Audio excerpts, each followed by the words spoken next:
Hey everybody, it's Clark Commando 1983, aka Mark Ruggiero here. And I'm going to be, it's going to probably take a bit. I'm going to be working on a replay of Decision Game Storm of Steel, First World War. It's one of my favorite strategic World War I games. And part of my after action report will be via these videos, and some of them I will do pictures and post on the Decision Games Club Facebook page. So it will be a mixture. This video is going to be the why I really like the game. I helped play test it way back when, and helped with the update kit, which is pretty cool if you can get it.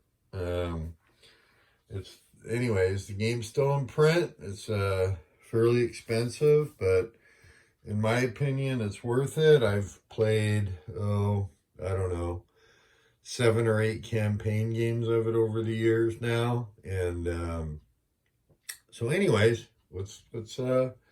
I'm going to try to keep this video under 15 minutes. So I'm going to go over a couple things. This map is my play area, which I'm not going to be able to get the whole thing in, is 4x6. That's I laid out my charts, the maps. The map that I have is blown up 10%. I haven't set it up yet, but I have some counters there on the board just to kind of give you an idea with a 10% blow up that congestion does get pretty heavy in the West. In the game does come with a blown up map of this section, so you can play it on that if you wish. And I'm gonna, let's see here, got some my own player aids that actually Bob Medro did a few years back, and they're great for placing cards, etc. So what do I like about the game? Well, the scale is 30 miles to the hex, and has the whole world off-map display. The counters represent cores, and I'm just going to go over the lanyards. It's not going to be a how to play video. Like I said, a couple of things about what I like about the game. So you'll notice, let's see if I can get it in focus here. I think that's pretty good. So from left to right, it's combat factor, cadre rating, and movement factor. Cadre rating is kind of like training. This is a German corps, so they're pretty good. The Brits mostly are rated at 4s, and others are 2s and 3s. So cadre rating has to do with whether you can advance after combat, and it's based on the combat results table.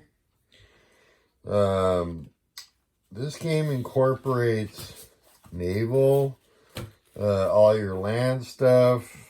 And what do I like about it? The other thing, actually, I guess we could go back. What I like is as the game progresses, if you look, in the upper right-hand corner there is what's called a 2. That's a divisional equivalent. So in 1914, these are the cores you get. 15, you get up to 3 divisional equivalents. And in 1916 on, you can have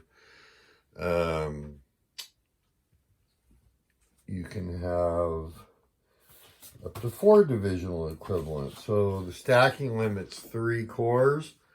But basically get more power in each hex, and of course each unit has your typical zones of control, which are locking unless you have shock troops or tanks, which don't come till later.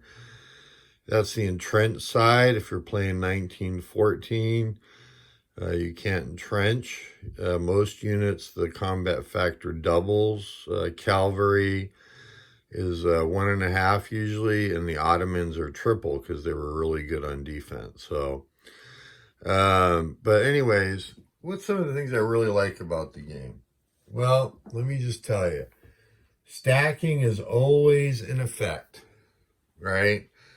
So what that means is you got to be careful to leave your guys some retreat options. And it also means that you have to make sure, because the movement factors are so low, you have ways to, move your troops around. And one of the reasons that they did this in Storm of Steel was to help represent the poor communications during the war. I'm going to take you over to the turn record. Now, each turn is a quarter, 3 months, and it's a little bit deceptive. Because if you look there and you'll see, for example, winter only has 2, you have up to 4 impulses per quarter. And impulses move, fight. Okay, the central powers are always first. Everybody always gets at least 1 impulse. But you'll notice by season, winter has only 2, spring has 3, autumn has 3, and of course summer has 4. This was a simple way, along with some odd shifts and things, to represent weather, streamlining the game. The other piece, not only is stacking, is always in effect. So how do you get those extra impulses? So this is not a card driven game. I call it card assisted. And I'm going to show you the objective of the game, if you're playing the campaign, is to drive the other side down to 0. Okay, so on their morale. And that happens in different ways, right? Capturing cities, eliminating troops. But how do you get your morale to go up? Because it doesn't go up when you kill enemy troops. It goes up based on card play that you pick, and of course some limitations.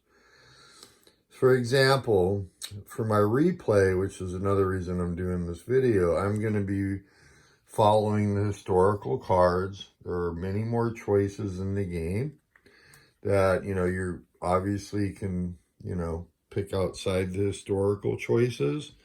But I decided for purposes of my replay, I'm going to stick with the historical choices. So as an example, this is the Schieffelin plan. And there we go. And so you'll notice on the bottom left, it says none. Some have dates, some have, but that's when a card's available. And in the middle, there's the summer 1914. Well, that's because that's historically when it was played, right out of the gate. On the right, you'll have things like, is it discarded after the quarter's over, right? Always means yes. Some cards, like Hindenburg and Ludendorff, who will be going on the East Front, you roll a dice, and if you get that die or higher, 1 die, so on a 6, then they're permanently removed from the game that you're playing. So why are these cards so important? Let's go back to the Schieffelin plan. So it's going to be summer 1914. The number upper in the right, this card says it's a West Front card, so it can only be played on the Western Front. Upper right, it has the column shift, and some cards have defensive column shifts also. But that's a 1 right while this card is in effect for attacks on the Western Front. The upper number on the left, 3, is how many impulses you could potentially add. So since we're in the summer with a max of 4, this means the Germans on the Western Front will get their normal 1 plus 4 impulses. Why is this important? This is important because you do not want to be on the opposite side. Like basically, impulse, you always do central powers first. So they would move and attack, do their combats. Then the entente would move and do their combats. Then if you get a second impulse, you repeat and so forth. So you could see if you're on a front where your opponent's getting 3 or 4, or even, you know, and you're only getting 1 or 2, could be a real problem. Here's one of the things I like about the game. To drive your morale up, you have to obtain objectives on these front cards. So you can see here the Germans need to capture Paris or destroy a total of 30 Entente divisional equivalents. And their morale would go up 20 if they accomplish this objective by the end. If they don't, it will drop that much. Now, there is a special first scenario where drops for morale are halved on the first turn. So you also see on the bottom here, it says special. So if you play this, you're going to discard von Moltke, the Elder Plan, which would be East Front first. Let's see. I'm pretty passionate. I hope that you'll join me along for this replay. I said it's not going to be a teaching video. The Middle East front, so there's 3 fronts in the game: West, East, and Middle East. Middle East is not in effect yet because it's summer. The Turks enter in the autumn. You're allowed to play based on your morale. 1, 2, or 3 front cards, plus you have contingency cards. You also have, so you could play up to 3 front cards and 1 contingency or weapons development. Weapons developer, things like gas, and of course the historical card for the Allies are going to implement the blockade. As you can see, at the end of each turn, not impulse, there is production.